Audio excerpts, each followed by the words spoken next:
podcast. My name is Ben, and I am so glad to have you with me tonight. Otherwise, I would just be sitting here talking about weird shit to myself, and that would make me even more weird than I already am. So, yeah, real glad to have you here with me tonight. And if you haven't figured it out by that little bit of an intro, Jacob is not here with me today. He had a lot going on, and nothing major, nothing bad. He's just very, very busy. He sends his love, and he will be back next week. But for now, you get me.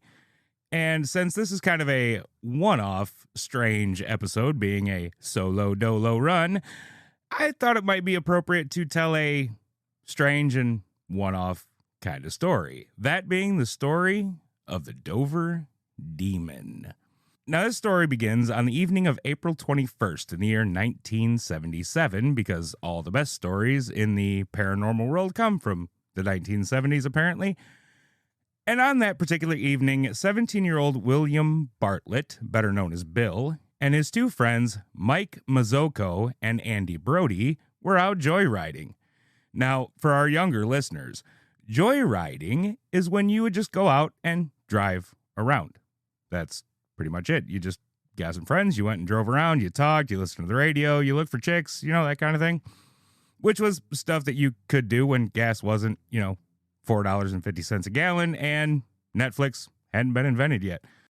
Anyway, it was just after 10 p.m.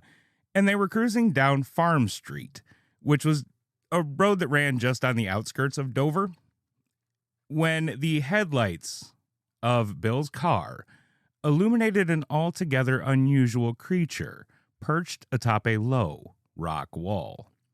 The creature had large, glowing eyes shining out from a head that Bill Bartlett described as egg-shaped, which, shots fired, it had no mouth, no nose, and no ears that Bartlett could discern despite his lingering look at the creature. The very thin, hairless body looked more human than animal and reminded Bartlett of the children with distended stomachs that could once be seen in television commercials. You know the ones were real tear-jerkers, and for the price of a cup of coffee you can feed this Ethiopian kid. Yeah, those ones. The creature made no aggressive movement. It simply clung to the top of the stone wall with long, thin fingers and toes, looking back at the youths that were looking at it. Still, after a number of moments, the teens grew a tad freaked out by the unidentifiable creature and took off down the road. Bill Bartlett would later that night tell his father of the encounter, and together they would decide not to report the sighting for fear of Bill being ridiculed and disbelieved. Which is understandable. You see a strange damn thing, keep it to yourself maybe, if that's, your thing. People probably ain't gonna believe you. Now, Bartlett, being a member of Boston's Copley Art Society, as well as a fairly known amateur artist, would that night draw a sketch of the creature to show his father. As you might expect, given the young man's artistic experience, the drawing is fairly well detailed and shows pretty well what I have described, and also includes the words, quote, "I, Bill Bartlett, swear on a stack of Bibles that I saw this creature," end quote.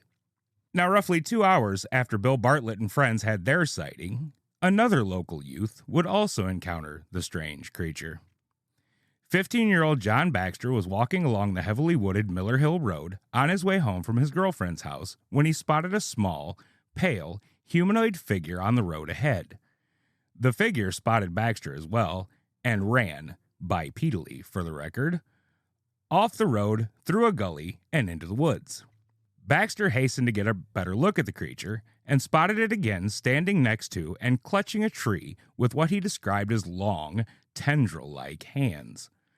The creature then disappeared into the woods.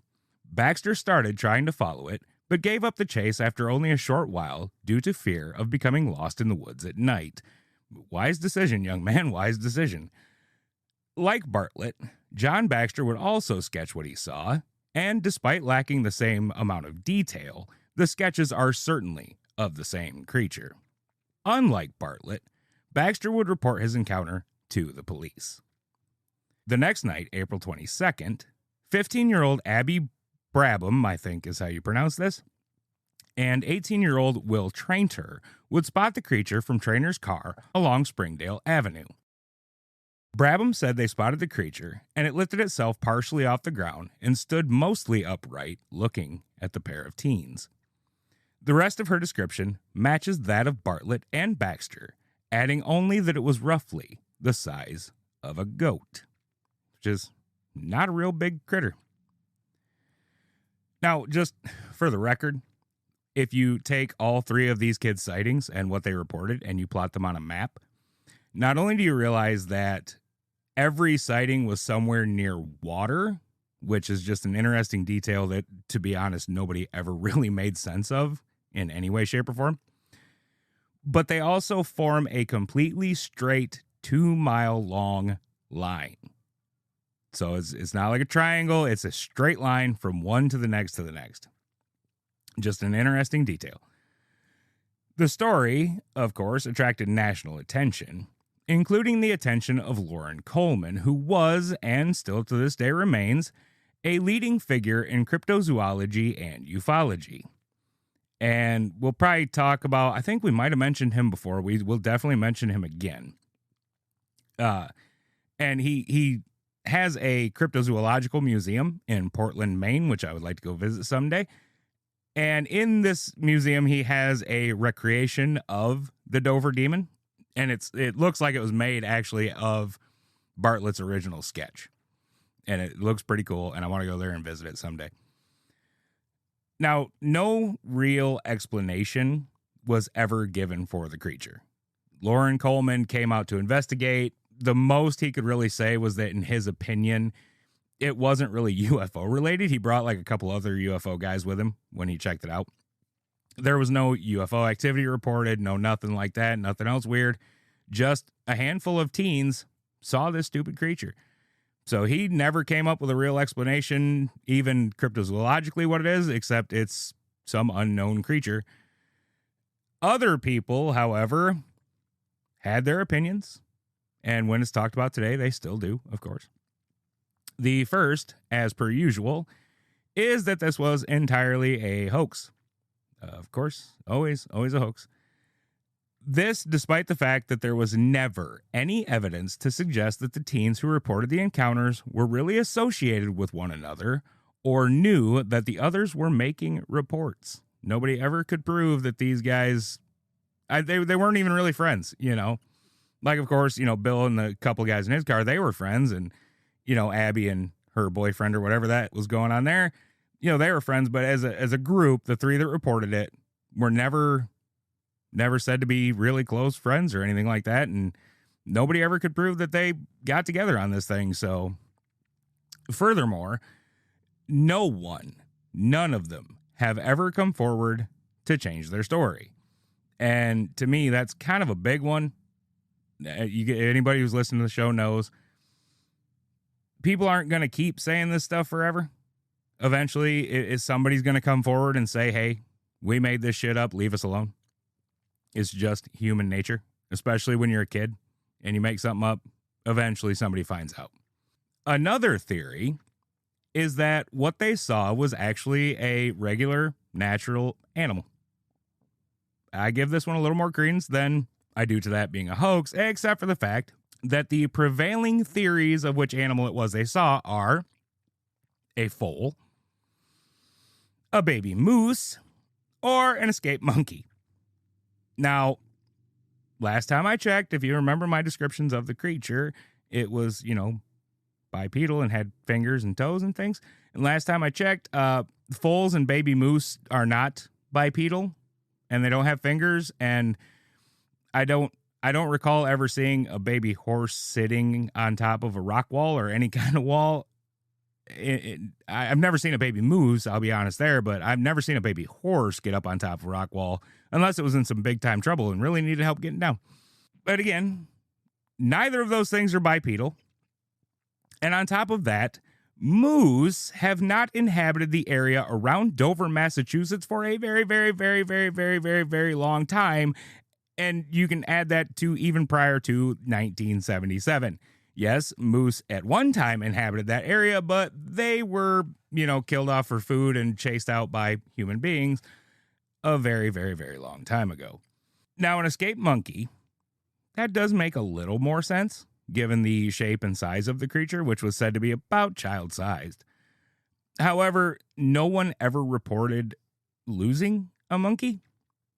And if it was a monkey, then it must have had mange or alopecia or something, because it didn't have any hair, and it didn't have a tail either.